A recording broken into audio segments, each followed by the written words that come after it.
It derailed Joe Biden's Middle East visit. It started a raging global debate.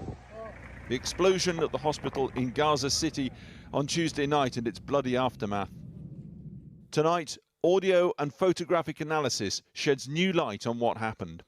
First, the audio analysis. This comes from a consortium of prominent NGOs specializing in human rights investigations.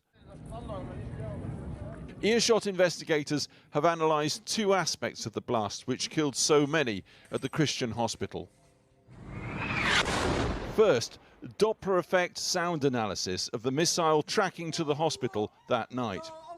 It's the compression of sound waves as a moving object is accelerating towards you, and that object is emitting sound, and then as it's moving away, that frequency decreases, that pitch decreases.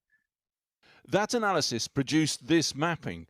The red line is where the Israelis said the missile was fired from by, they say, Islamic Jihad from within southwestern Gaza.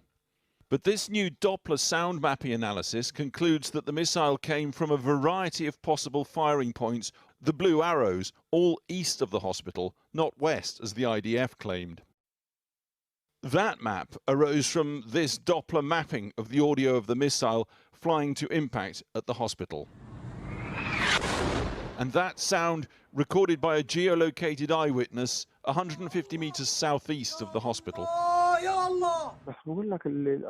The second aspect examined is the tape released by the Israeli Defense Forces. The IDF says it is two Hamas operatives discussing how an Islamic Jihad missile fired from in Gaza malfunctioned, causing the hospital explosion.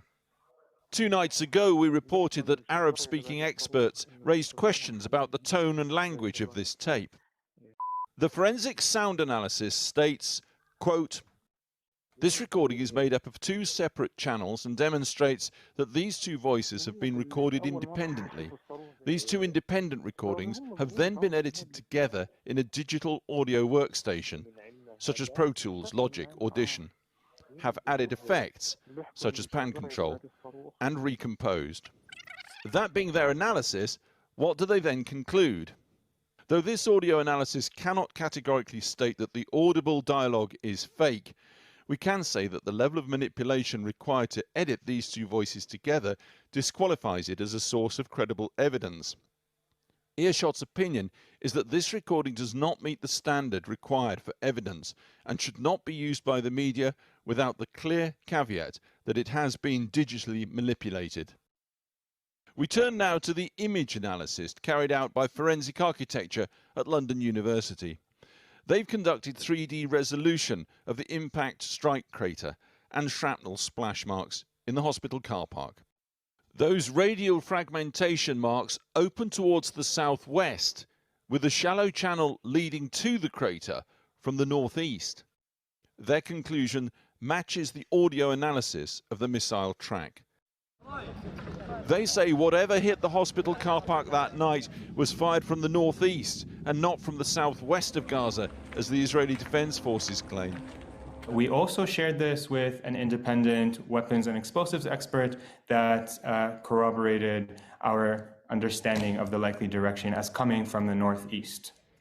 They stress this is a preliminary investigation, and they, like many, call for a full inquiry, unlikely in the heat of raging war. Hamas and Islamic Jihad have so far offered little evidence to back their claims that Israel fired the missile at the hospital that night. Islamic Jihad claimed to have a missile fragment, but have not produced it. And the US agrees with Israel's version of events. We've approached the IDF for comment.